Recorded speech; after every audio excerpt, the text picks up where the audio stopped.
जय श्री कृष्ण। नमस्कार दर्शक बंधु, माधव पवित्र बाणी राशिफल कार्यक्रम में आपण स्वागत।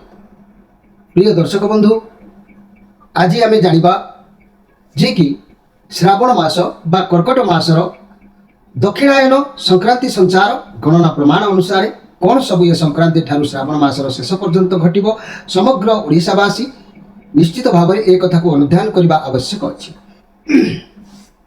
तेबे आज कार्यक्रम को काल विलंब डेरी नक आम प्रति मसरे जमी संक्रांति कार्यक्रम छाड़ुची ये वीडियो आपण मान पाखे पहुँचुची। आपण मैंने बहु संख्यार देखुं, विशेष करके आपण मैंने देखु साधु सन्थ ठारू आरंभ कर गृही लोक पर्यंत माँ मौसी भाई भाई मैंने समस्ते जानवा नितांत भाव में आवश्यक अच्छी संक्रांति वीडियो कार्यक्रम। आज मुझे कहूँ श्रावण मासर संक्रांति संपर्क में विशेष करके 1432 साल इंग्राजी ता सन कहले 2025 मसीहा जुलाई मास 16 तारीख श्रावण मासर कर्कट मासर एक दिन ठारू बुधवार आरंभ होता यह संक्रांति। तेबे मासाधिपति चंद्र शैल संचार हीन जलवृष्टि महार्घ्य जोग जेतु यही श्रावण मासरे चाषी भाई मान हीन जलर वृष्टिपात जोग रोचे। तेणु वर्षा ऋतुर प्रथम मास कहले ये श्रावण मास हूँ वर्षा ऋतुर मुख्य मास बा प्रथम मास पांजी अनुसार। तेबे मोर प्रिय दर्शक बंधु, यही प्रथम मास सूर्य दक्षिणायन होता जहाँ फल कि श्रावण मास भोग 32 दिन होता है। श्रावण मास 32 दिन जो भोग होता है यही संक्रांतिर नाम कौन होता है ना मंदाकिनी। यही श्रावण मासर संक्रांतिर नाम हूँ मन रखु मंदाकिनी। ब्राह्मण जाति बुद्धा बयस श्यामल वस्त्र परिधान करी जबखार लेपन होई दुर्बा माल्य गलारे गलाई लंबाई यही अवस्था कांस्य पात्र कौन कौन चित्रान्न भोजन करी मुद्गर धारण करी घोटक बाहन वायु कोणरू आसी उत्तर दिग को दृष्टि निक्षेप करी से उत्तर दिग को गमन करिसंती यही संक्रांति मंदाकिनी।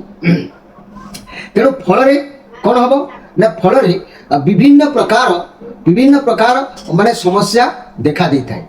विभिन्न प्रकार समस्या जो देखा देता है आम भारत रे कौन कौन समस्या ये संक्रांति बा ये मासरे घटिबो से विषय आप जानी रखु।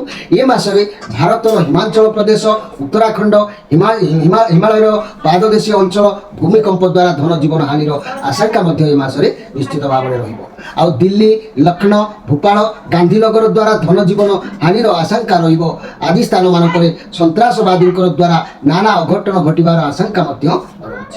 जदि आम ओडिशा कथा कहबा, ये तो भारत कथा कहली, जदि आम ओडिशा कथा कहबा इस श्रावण मासरे कौन सब घटना घटिबो तेबे मन रखु। ओडिशा कथा कहले ओडिशा राज्य में राउरकेला विमलगढ़ बांसपाणी बादामपाड़ जे कि ये अंचल आदिवासी और श्रमिक आंदोलन खनि खादन नाना क्षयक्षति सह पोड़ा जलार आशंका रही। बेतनटी रूपसा बालियापाड़ धामरा चांदबाली अंचल चोरी डकायत राजहानी बारंबार पथ दुर्घटना आदि घटवार संभावना अच्छी। जदि आम पाणीपाग कथा कहबा मोर प्रिय दर्शक बंधु, ये तो ओडिशा माटी रे कौन घटिबो ताहा जानिले ए मासरे जदि आम पाणीपाग कथा कहबा ए मासरे हीन वृष्टिपात जोगु चाष कार्य बाधा प्राप्त हबो। मन रखु मासर प्रथम द्वितीय सप्ताह शेष सप्ताह लघुचाप जनित वर्षा संभावना रही। मासर प्रथम द्वितीय सप्ताह किंबा मासर शेष सप्ताह को लघुचाप जनित वर्षा संभावना रही। मास तत्व ये मासरे नित्य व्यवहार जिनिसर मूल्य सम रमान प्रतिदिन आम जहाँ व्यवहार कर जिनस तार मूल्य सम आउ सोनादि धातु द्रव्यर मूल्य ह्रास पाइब। स्वल्प वृष्टिपात जो कृषि कार्य पछेब।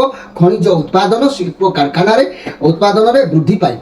जदि ज्योतिष शास्त्र अनुसार बा ज्योतिष तत्व अनुसार आम ये मासर जन्म होता शिशु मान विषय आम जाना तेरे ये मासर जात होता शिशु जो शिशु प्रसिद्ध हम दयाशील बहु सेवक युक्त मित्र वस्त्र और सर्जन पाड़क ये मासरे जदि कन्या प्रथम रजवती है तेहले मन रखु मोर माँ मैंने जनप्रिया होता कन्या मात्र मृत्यु वर्षा कराए मृत्यु संतान जन्म कराई शुद्ध काल थिले जदि ए मासरे आपण माने नूतन गृह आरंभ करुछंती कर्तार भू संपत्ति वृद्धि पाई सिद्धि लाभ होता है। तेबे जदि मु कहबी मोर प्रिय दर्शक बंधु ए मासरे जो माने गृह निर्माण करिवे बहुत धन संपत्ति से प्राप्ति होता है। आ पश्चिम द्वार पश्चिम द्वार गृह जो मैंने निर्माण कर पश्चिम द्वार कर लाभदायक बहुत होता है। आउ ए मासरे सबुठ मुख्य कथा मन रखु मोर माँ मैंने मोर सुधी दर्शक बंधु जे कि ए मासरे नदी रे कौन नदी रे स्नान करने निषेध। नदी रे स्नान कले स्वास्थ्य पक्षरे अहितकर होता है। आउ ए मासरे जदि कौन प्रकार शाग खातु ना कौन प्रकार शाग जदि खाऊँ रोग निश्चित भाव में वृद्धि होता है। तेणु दुईटी कथा को मास गुरुत्व भाव में ग्रहण करेंगे। ए मासरे कौन नदी जल में पोखरी जल में स्नान करेंगे ना। आउ ए मासरे कौन प्रकार शाग आपण मैंने खाइबे ना। एणु नदी स्नान और शाग भक्षण ए मास निषेध। तेबे ए मासरे जो मानकर रवि शुद्धि गुरु शुद्धि होउची से माने विवाह जो माने आगु को करि परिबे मो से मान विषय मध्ये मु पते कहूची। मन रखंतु रवि शुद्धि गुरु शुद्धि नहले केही विवाह बा शुभ काम बा मांगल्य कार्य रे माने विजय हेई पारि न थाए। तेणु रवि शुद्धि गुरु शुद्धि न होबा पर्यंत केही विवाह मध्ये करि पारि न थाए। तेणु रवि शुद्धि गुरु शुद्धि को मानकर होउची जो मानकर होउची से माने विवाह करि परिबे। ध्यान दियंतु वृष राशि कन्या राशि तुला राशि कुंभ राशि एवं मिथुन बिछा मीन राशि एई राशि मानकर रवि शुद्धि होउची।